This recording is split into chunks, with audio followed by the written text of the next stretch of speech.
Subscribe now and press the bell icon. Never miss an update.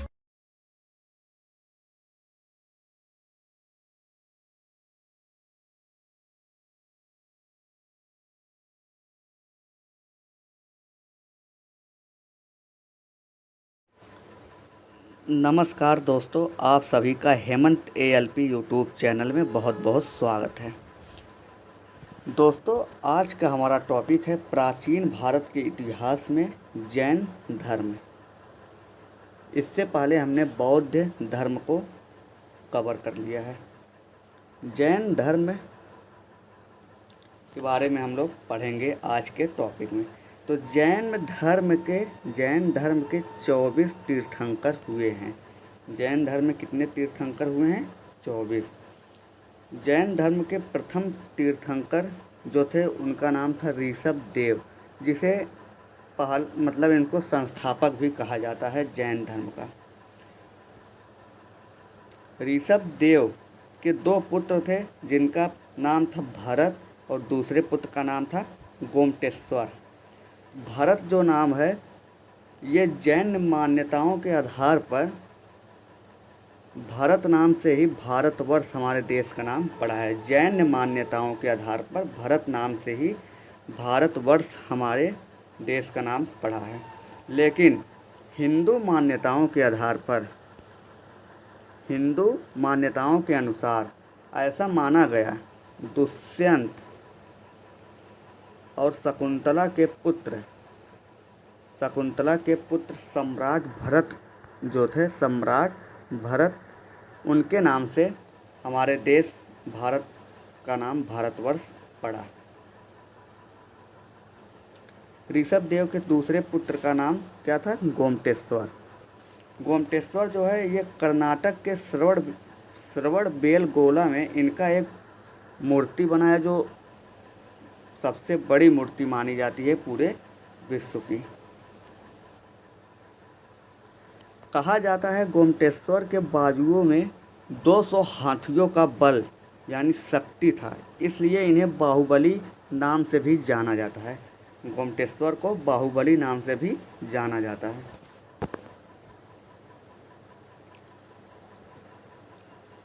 अगला है हमारा जैन धर्म के 23वें तीर्थंकर। तो यहाँ पर जो दूसरे से लेकर 22वें तक तीर्थंकर थे, उनका कोई ऐतिहासिकता सिद्ध नहीं है, इसलिए हमें 23वें तीर्थंकर जो पार्श्वनाथ जी हैं, इनके कुछ ऐतिहासिकता सिद्ध है, इसलिए इनको हम लोग यहाँ पर पढ़ेंगे। तो 23वें तीर्थंकर कौन थे? पार्श्वनाथ जी। महावीर स्वामी के जन्म से, पार्श्वनाथ जो थे इनका जन्म जब हुआ था, तो ये महावीर स्वामी के जन्म से 200 वर्ष पूर्व इनकी मृत्यु हो गई। यानी जब महावीर स्वामी का जन्म हुआ था उससे 250 वर्ष पहले ही इनकी मृत्यु हो गई थी, जब ये यानी पार्श्वनाथ 100 वर्ष के थे।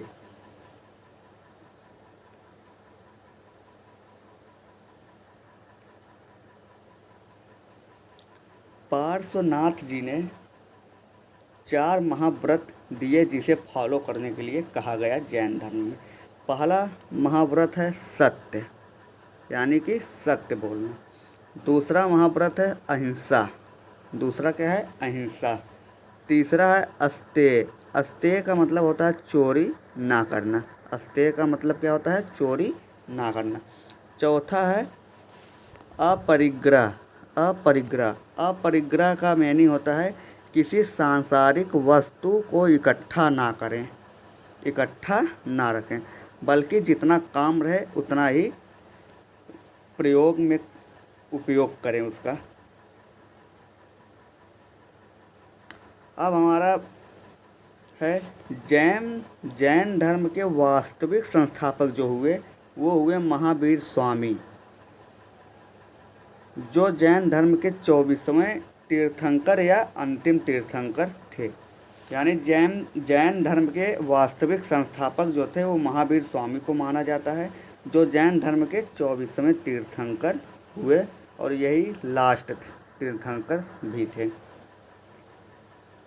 अब हम लोग देखेंगे कि जैन धर्म यानी महावीर स्वामी जी के कुछ सामान्य परिचय, पर्सनल लाइफ के बारे में।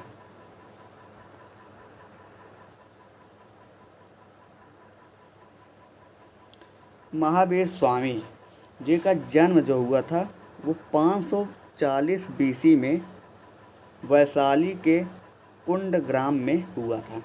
540 बीसी में वैशाली के कुंडग्राम में हुआ। बचपन का नाम महावीर स्वामी के बचपन का नाम क्या था? वर्धमान। महावीर स्वामी के बचपन का नाम वर्धमान था। इनके पिता का नाम सिद्धार्थ था, जो कि ज्ञात्रिक वंश के थे, जो कि ज्ञात्रिक कुल के थे।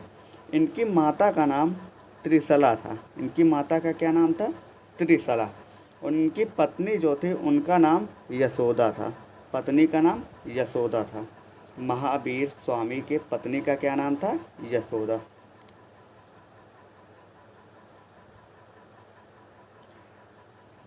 महावीर स्वामी की एक पुत्री थी जिसका नाम कुछ ग्रंथों में अनुज्जा कहा जाता है और कुछ ग्रंथों में प्रियदर्शना का नाम दिया गया। अनुज्जा या प्रियदर्शना। इन्हीं के एक दामाद हुए जो कि इनके प्रथम शिष्य भी कहलाते हैं। उनका नाम था जमाली।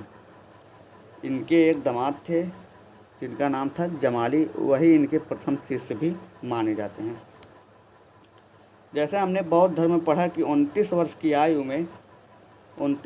आयु में महात्मा बुद्ध ने बिना किसी को बताए अपना गृह त्याग किया, लेकिन वैसे महावीर स्वामी जी ने 30 वर्ष की आयु में वर्धमान ने अपने बड़े भाई नंदीवर्धन से आज्ञा लेकर गृह त्याग किया। यानी कि यहाँ पर जो महावीर स्वामी हैं या इनका बचपन का नाम जो था वर्धमान, 30 वर्ष की आयु में अपना गृह त्याग किए, लेकिन अपने बड़े भाई नंदीवर्धन से आज्ञा लेकर। किससे? नंदीवर्धन से आज्ञा लेकर। उसके बाद इनकी सबसे पहली मुलाकात किससे हुई? तो वो थे मक्खली गोसाल। मक्खली गोसाल से इनकी सबसे पहली मुलाकात हुई और मक्खली गोसाल महावीर स्वामी की बातों से प्रसन्न हुए और लगभग 7 साल तक उनके साथ थे। और 7 साल के बाद ये महावीर स्वामी से पास से चले गए। उसके बाद मक्खली गोसाल ने एक नए धर्म की स्थापना की जिसका नाम था आजीवक संप्रदाय। आपके लिए इम्पोर्टेंट है, पूछ सकता है कि आजीवक संप्रदाय के संस्थापक कौन थे? तो वो थे मक्खली गोसाल। आपसे ये भी एग्जाम में पूछ सकता है कि आजीवक संप्रदाय को सबसे ज़्यादा कौन मानता था? तो अशोक का पिता जो था बिंदुसार, अशोक का पिता बिंदुसार मौर्य वंश का शासक था जो आजीवक संप्रदाय को बहुत मानता था।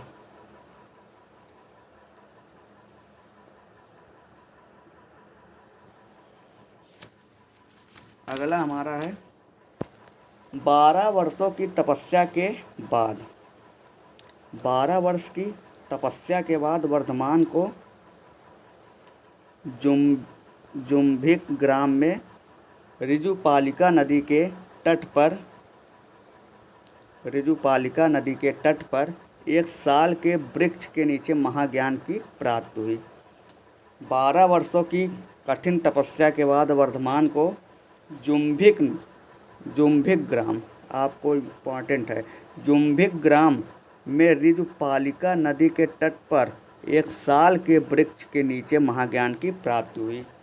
और इस महाज्ञान की प्राप्ति को ही कैवल्य कहा जाता है। जैन धर्म में इसे क्या कहा जाता है?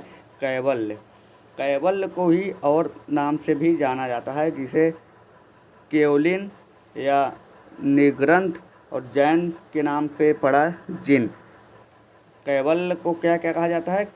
महाज्ञान की प्राप्ति को ही केवलिन, निग्रंथ और जिन के नाम से भी जाना जाता है। और निग्रंथ का अर्थ होता है बंधनों से मुक्त व्यक्ति। जो व्यक्ति बंधनों से मुक्त हो उसे कहते हैं निग्रंथ। नि माने नहीं, ग्रंथ मुक्त हो, मतलब बंधनों से मुक्त व्यक्ति को निग्रंथ कहा जाता है।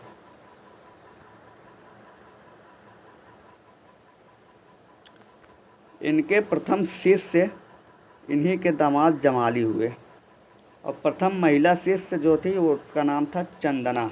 प्रथम महिला शिष्य क्या नाम था? चंदना।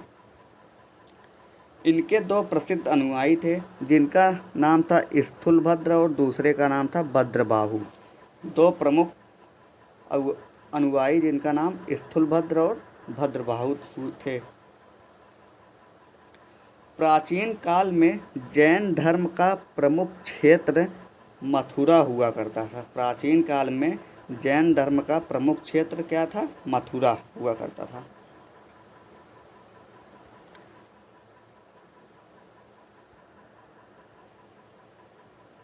महावीर स्वामी के सबसे करीबी शिष्य 11 थे।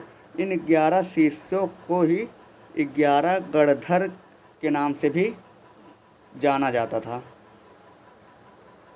महावीर स्वामी ने यह कहा था कि महावीर स्वामी जब इनकी मृत्यु होगी महावीर स्वामी की, तो इन्होंने कहा था कि हमारे जो 11 गणधर हैं इन्हीं में से हम जैन धर्म के संस्थापक बनेंगे। लेकिन इनकी मृत्यु से पहले ही एक के बाद एक 10 की मृत्यु हो गई। इनके गणधर 10 गणधर की मृत्यु हो गई।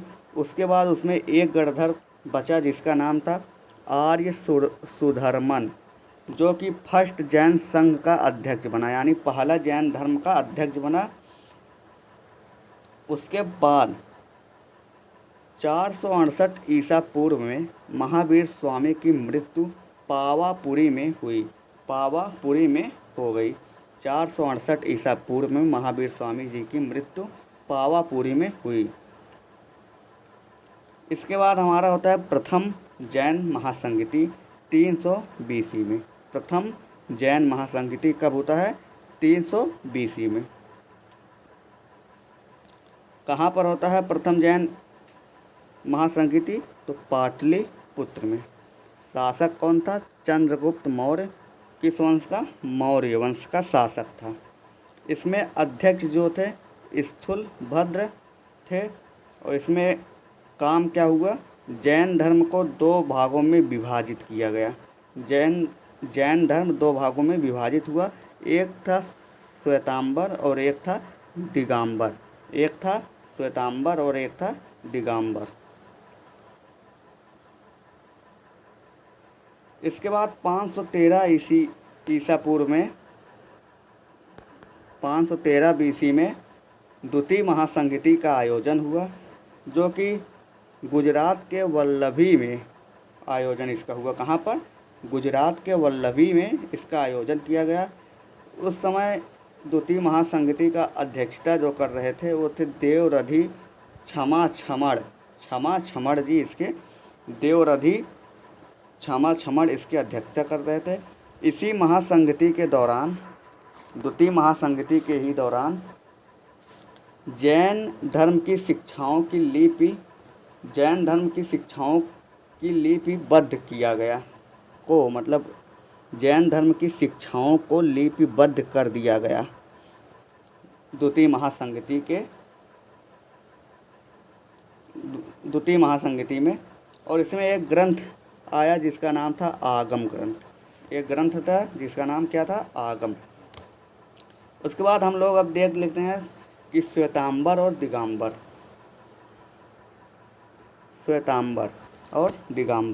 श्वेतांबर वो थे जो स्थूलभद्र को मानते थे और दिगंबर वो थे जो भद्रबाहु को मानते थे। तो श्वेतांबर में सबसे पहले हम लोग देखेंगे कि ये महावीर की शिक्षाओं को मानते थे। श्वेतांबर जो थे ये महावीर की शिक्षाओं को मानते थे, लेकिन दिगंबर जो थे ये भद्रबाहु की शिक्षा को मानते थे। दिगंबर भद्रबाहु की शिक्षा को मानते थे। श्वेतांबर लोग जो थे वो श्वेत वस्त्र धारण करते थे और ये वस्त्र ही धारण नहीं करते थे। दिगंबर के व्यक्ति जो होते थे वे वस्त्र धारण नहीं करते थे। श्वेतांबर ये मानते थे कि महावीर को विवाहित मानते थे श्वेतांबर, और ये अविवाहित मानते थे। दिगंबर अविवाहित मानते थे। श्वेतांबरों के अनुसार 19वें तीर्थंकर जो थे मल्लीनाथ एक सती यानी एक स्त्री थी। श्वेतांबर ये मानते थे कि जैन धर्म के 19वें जो तीर्थंकर थे जिनका नाम था मल्लीनाथ, वे एक स्त्री थे। लेकिन दिगंबर ये मानते थे कि वे एक पुरुष हुआ करते थे, वे एक पुरुष थे। तो दोस्तों ये है हमारा जैन धर्म। आशा करते हैं आप लोगों को वीडियो अच्छी लगी होगी। धन्यवाद।